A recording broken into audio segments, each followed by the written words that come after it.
Al-faidatul rabi'atu, Imam Syafi'i mengatakan, bimakna hadil qaidati idza dhaqal amru ittasa'a. Apabila sesuatu itu sempit, dia akan menjadi luas. Dan kalau pada waktu dia luas, dia akan menjadi sempit. Ini hukum.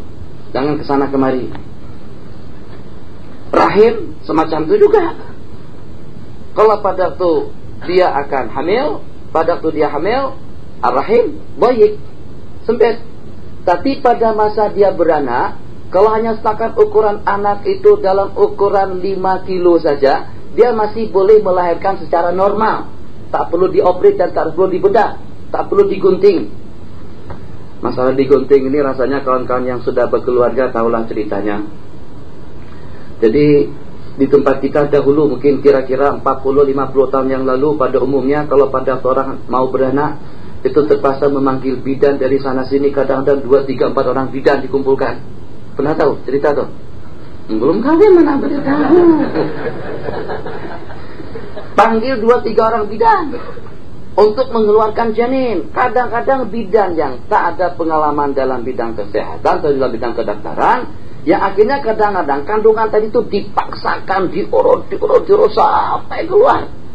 Itu ceritanya ibu-ibu kita dahulu yang kalau selepas bersalin, kalau selepas melahirkan terpaksa terlantar atau terbaring di atas pembaringan sampai 40-60 hari tak boleh berdiri, tak boleh bangun. Kenapa? Sebab dengan bidan yang 3 orang tadi itu, satu dari kanan, yang kedua dari kiri, yang satu dari atas, menolak janin yang berada dalam perut. Dia janin itu boleh cari jalan sendiri, tak mesti dipaksakan semacam itu. Nah, ini dahulu. Sekarang kita perhatikan, ada dengan sebagian baru melahirkan kemarin, 3 hari berikutnya sudah boleh berjalan, sudah pergi kuliah. Alhamdulillah, ente begitu berani pergi kuliah, naik bus lagi, berdiri di atas metro, bergantung lagi, masya Allah. Nah, ini yang kita tak mau. Ada dengan sebagian kita, karena dengan tradisi lama tadi itu, dia maunya seperti ibu dia. Dia dulu tengok ibu dia duduk di atas katil selama 40 hari, makan, minum, kencing berak di situ juga kan? Hah? Yang duduk pantang 40 hari, akhwat, kencing beraknya di mana? Apakah dibuatkan tandas khas di situ, di bawah situ dilubangi sedikit untuk dia buang kotoran? Nanti yang saya tak tahu, nanti akhwat boleh jawabkan. Jadi yang saya maksudkan di sini, apakah kira-kira dengan kita sekarang secara modern, dengan kemodernan zaman kita sekarang, yang dengan wanita boleh berdiri, boleh melakukan segala keperluan yang diperlukannya setelah dia melahirkan, setelah dia bersalin, itu kira-kira paling lama dalam jangka waktu 10 hari dan selesai, oke. Ya kita tidak mengatakan boleh berhubung dengan suaminya, tidak, itu bab lain. Yang kita masukkan sekarang, layan suami kah misalnya, untuk memasak, menanah makanan dengan minuman, menyajikannya, menghidangkannya, hal-hal yang ringan yang boleh dia lakukan. Apakah harus 40 hari dulu harus buat kerja yang semacam itu? Tidak ada dalil. Mereka pada waktu itu memang sesuai dengan keadaan, memang sakit, berdiri darah keluar. Sekarang sudah tak lagi. Kalau pada waktu setelah keguguran, dahulu kalau keguguran selama dengan baki daripada janin yang hancur itu tidak keluar, darah akan keluar terus sampai 2, 3, 40 hari darah keluar dan sakit. Sementara sekarang ada yang disebut dengan tanzim. Jadi dengan dibersihkan, mungkin dia pergi ke klinik, tempat dokter spesialis amradul nisa wal wilada atau taulid, pergi ke sana, dia keluarkan baki daripada janin tadi itu, kemudian dia bersihkan, darah keluar seketika itu juga dalam jangka beberapa waktu, tidak lebih daripada 2 atau 3 jam. Selepasnya itu bersih, paling dalam jangka 3 hari dia sudah boleh berjalan. Apakah harus menunggu masa nifas sampai 40 hari? Ini juga masalah. Jadi kadang-kadang budaya yang masa lalu tadi itu dibawa ke zaman kita sekarang, yang sehingga, mohon maaf, saya tidak mengatakan manja, tapi seperti dimanjakan, yang sehingga istri tadi itu tak mau bergerak sama sekali. Padahal dengan dia darah tak keluar, tenaga sudah boleh, segala-galanya sudah cukup, kemampuan juga sudah ada. Kenapa harus dia terbaring di atas pembaringan sampai 40 hari? Yang sehingga dengan suaminya, masya Allah, tabarakallah, bang, padahal boleh, bang, boleh nyari itu, bang. Abang pun juga terburu-buru datang. Ya, ada apa Maji? Kesianlah kita ini kan juga punya kesibukan, kawan. Kesian wah dia juga punya kesibukan banyak. Pergi ma'rad belum lagi. Kemarin sudah beli kitab Majmu', angkat, letih dia. Apakah kira-kira dengan si istri minta ditonton lagi untuk pergi ke tandas, sedangkan dia sudah melahirkan sejak 10 hari yang lalu dan sudah berleluasa, sudah boleh pergi sendirian. Dia tahu abangnya ada, bang, tolong bantu lah. Perlahan sekali. Tapi pada waktu abang pergi ma'rad, dia pergi ke sana tuh lari ke situ. Wah sungguh angkat, sampai kita heran. Ini kira-kira peti air ini terpindah dari sini ke sana, jangan pindah ya. Dia baru melahirkan 10 hari. Perasut rumah tertukar, tempatnya tertukar, almari terpindah dari tempat ke tempat. Kita berheran. Astagfirullahaladzim. Balik ke rumah bang, abang datang ya, ya, tolong ambilkan air bang ya. Ambilkan air, oh bangnya letih.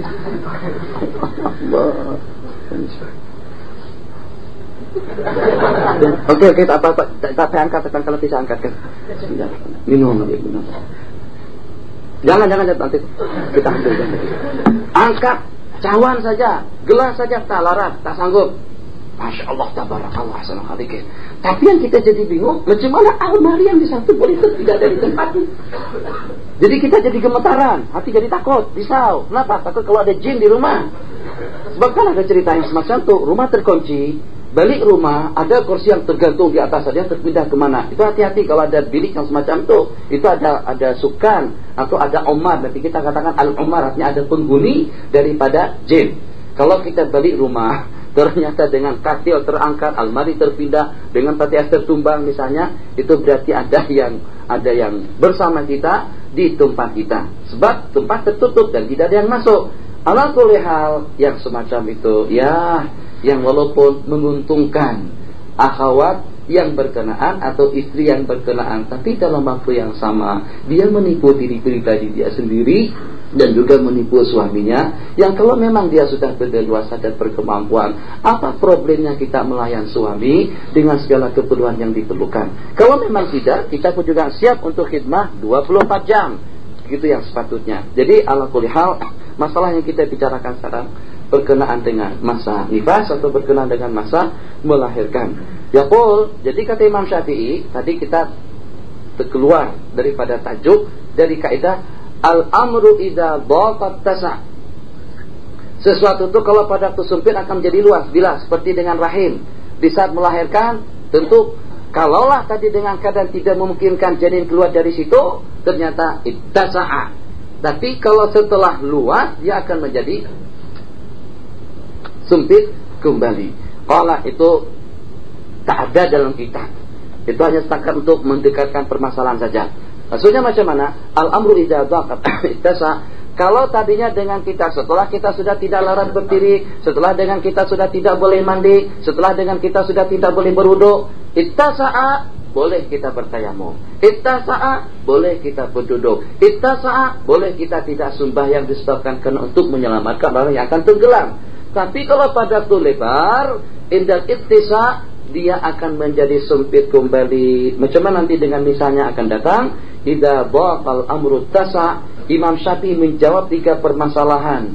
Apabila dengan wanita ketiadaan wali yang akan menikahkan di waktu dia musafir, pawallat amraha rajulan. Ini kalau pada waktu di Eropa, kalau pada waktu naik ke San Catherine, yang kebetulan pada waktu itu dia tidak tahu hukum. Musafir sendirian tidak boleh, musafir dengan laki-laki tidak boleh, yang bukan dengan mahramnya tidak boleh, yang bukan dengan suaminya tidak boleh. Tapi dia dah pergi.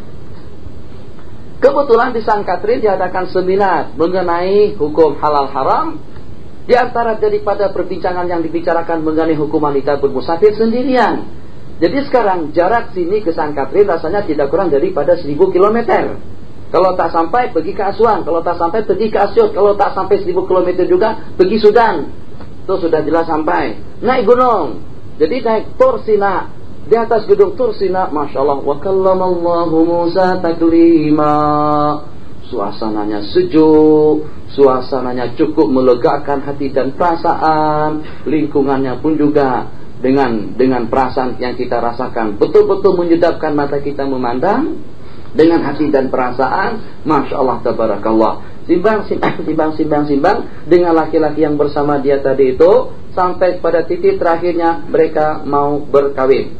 Abang dia ada di sini, orang tuanya ada di tanah air, yang di sini disebut dengan waliul abad, yang di sana disebut dengan waliul akrab. Yang walaupun wali akrab masih hidup, yang walaupun dengan waliul abad pun juga ada, kalau kebetulan disangkatin di atas puncak gunung, yang dengan jarak perjalanannya dari sini atau dari sana menuju hakim, mahkamah, wazaratul adl, atau dengan ma'zun syar'i, tak kurang daripada 100 km misalnya, sedangkan mereka ingin melangsungkan nikahnya di sana, dalam keadaan yang semacam itu, dia tidak mesti harus berhubungan dengan orang tuanya di tanah air. Dan yang di sini pun juga tidak memainkan peranan. Dia tak boleh menikahkan selama yang di tanah air masih hidup. Waliul abad tidak punya leluasa. Yang berleluasa waliul akrab, orang tuanya langsung. Permasalahan, kalau abang dia ada di sini, orang tuanya ada di sana. Siapa yang menikahkan? Ma'zun syar'i, wali hakim. Nah, kalau kebetulan wali hakim tak ada, dia berada di puncak gunung, yang dengan jarak ukurannya dari sana ke tempat ma'zun syar'i, ke tempat hakim atau qadhi, tak kurang daripada 100 batu. Dalam keadaan semacam itu, dari 3 orang laki-laki yang berkenaan, daripada 3 orang laki-laki yang bersama dia, tambah dengan calon suaminya, dia boleh melantik salah seorang daripada yang bertiga ini untuk menjadi wali hakim. Ini istilah wali hakim. Jadi kata dia, saudara Faiz, jadi kata si perempuan, Faiz, saudara saya lantik untuk menjadi wali hakim saya, menikahkan aku dengan si laki-laki itu, yang bertiga tadi itu. Siapa saja salah satunya, katakan saja yang akan menjadi calon suami. Ada yang mau jadi calon suami sini? Siapa mau? Apalah, siapa tahu kena sering dimisalkan tuh nanti akan cepat kawin. Jadi saya kata dia, atau Faiz, saudara saya lantik untuk menjadi hakim saya, atau untuk menjadi wali saya, menikahkan aku dengan Mustafa. Ini kata si istri, calon istri. Calon suami siapa? Calon suami si Mustafa. Jadi si Mustafa mengatakan kepada si Faiz juga, Faiz, saya lantik kamu untuk menikahkan saya dengan Siti Nur. Si nama dia Siti Nur. Siti Nur lantik laki-laki itu, calon suami lantik dia juga. Setelah dilantik oleh kedua belah pihak, laki-laki dengan perempuan, Anda akan memainkan peranan Anda sekarang ini. Oke, kalau macam itu, saksi si Aidil dengan Luqman Mujahid. Jauh Luqman dengan Mujahid, kama bainal ardi was sama. Tak boleh. Ala kulli hal. Jadi kata si Faiz, oke, kalau macam itu kita langsung akan nikah sekarang. Setelah hamdalah, salawat dan salam ke atas baginda Rasulullah sallallahu alaihi wasallam, zawajtuka muwalliyati, atau kukawinkan kamu dengan si Siti Nur, dengan mas kawinnya. Ini di atas gunung ceritanya, hantaran tak ada. Dengan mas kawinnya, bagi duit yang adanya sekali 5 ringgit. Dengan mas kawinnya 5 pound Mesir. Saya terima akad nikahnya Siti Nur, dengan mas kawinnya 3 ringgit. Selesai. Yang semacam itu juga termasuk daripada taisir. Kenapa? Sebab benda tadi bah. Al-amru idza bah. Kan sempit tak? Mau macam mana? Berhubungan. Tak ada lain di sana. SMS tak sampai. Orang tua dihubungi tak boleh dapat. Dengan saudaranya di mana? Dengan terputusnya hubungan. Jadi seperti kemarin, atau seperti yang kita tonton di dalam film, kan ada yang tinggal lagi dengan perempuan dong. Yang pada itu entah tuh kapalnya kah tenggelam atau pesawatnya kah, jatuh, tinggal lagi satu orang insan, laki dengan perempuan. Tuh yang timbul masalah macam mana? Kadang-kadang film dia semacam itu juga. Jadi kadang-kadang laki-laki tadi itu ketemu dengan seorang perempuan di hutan, yang untuk boleh berkomunikasi barangkali dengan jarak ukuran tidak kurang daripada 3-4 ribu kilometer. Jadi kemana? Apakah dibolehkan yang berdua-dua tadi itu melangsungkan akad nikah mereka? Kalau mereka menikah, siapa yang mengawinkan? Kita katakan ala madhabil Hanafiyah, dikawinkan oleh diri pribadi perempuan itu sendiri. Siapa yang jadi saksi? Hanafiyah katakan harus ada saksi, Syafi'iyah katakan harus ada wali dan saksi, Malikiyah katakan tak payah saksi, tapi harus ada wali. Kesimpulannya, wali tidak ada, saksi tidak ada. Apakah boleh mereka kawin berdua-duaan? Kalaulah mereka berkumpul pun tetap dihukumkan zina. Ulama mengatakan an-nawadir atau an-nadiru la hukma lahu.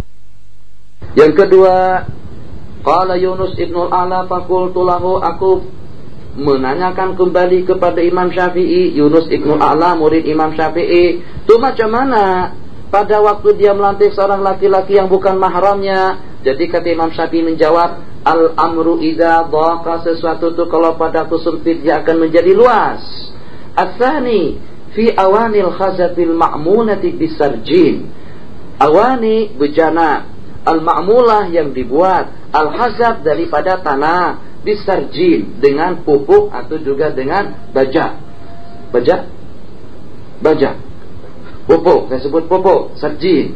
Jadi awani tadi itu diadon, diproses, itu juga dengan menggunakan sarjin nejes. Itu macam mana? Apakah dengan bejana? Ini kan berdasarkan daripada tanah. Ini daripada tanah atau daripada kaca. Kalau dengan tanah liat tadi itu tercampur najis dan kotoran, apakah setelah jadi bejana boleh kita gunakan untuk berwudu? Kata Imam Syafi'i, al-amru idza dhaqat tasa. Kalau sudah tak ada lagi boleh digunakan. Yang ketiga, Imam Syafi'i ditanya tentang zubab. Zubab artinya lalat yang duduk, yang hinggap di atas najis kemudian hinggap di pakaian seseorang, apakah wajib dicuci? Jadi kata Imam Syafi'i, kalau dengan dia di waktu dia terbang kakinya sudah menjadi kering, maka dengan lalat yang hinggap tadi itu tidak memberi kesan. Di samping juga asyai'u idza dhaqat tasa, yuridullahu bikumul yusra wa la yuridu bikumul usra. Dan sebaliknya daripada kaidah tadi itu, idza dhaqat tasa wa idza tasa'a dhaqat. Misalnya macam mana? Ala tara anna qalilal amali fi sholati lama turra ilaihi sumiha bih. Tidakkah betul perbuatan yang sikit saja di waktu sembahyang itu dimaafkan? Boleh dengan kita mengambil tisu, boleh dengan kita membuka Al-Quran, boleh dengan kita membuka pintu, boleh dengan kita menginggirkan, mengetepikan anak, boleh dengan kita ambil botol air, boleh dengan kita betulkan sejadah. Tapi kalau setakat satu kali saja, kalau setakat 2 kali saja. Jadi di sini ada kelonggaran hukum. Tapi yang longgar tadi itu akan menjadi sempit bila kalau pada yang kita lakukan tadi itu terlalu banyak, yang sehingga indal ittisa menjadi sempit. Kalau tadi masih diberikan leluasa, diberikan kebenaran, tapi karena banyak akhirnya menjadi sempit, hukumnya membatalkan. Qala, selesai. Jadi kata Imam Ghazali, tak payah dengan kaidah yang panjang tuh. Al-amru idza dhaqat tasa' wa idza tasa'a dhaqa. Kalau luas menjadi sempit, kalau sempit menjadi luas. Saya buat satu buah kaidah yang boleh merangkumi kedua buah kaidah tersebut, yang dengan bunyinya, kullu ma tajawaza an haddih, tiap sesuatu yang melampaui ukurannya, in qalaba ila dhiddih, akan terbalik kepada yang sebaliknya. Jadi kalau tadinya untung menjadi kepada rugi, kalau tadinya rugi kembali kepada untung, akan kembali kepada yang sebaliknya. Selesai. Alhamdulillah. Kaidah yang pertama, al-umuru bimaqasidiha. Kaidah yang kedua, al-masyaqqatu tajlibut taisir. Kaidah yang kedua, al-yaqinu la yuzalu bisyak. Kaidah yang ketiga, al-masyaqqatu tajlibut taisir. Kaidah kita yang keempat dan yang kelima insyaallah itu ad-dararu yuzal.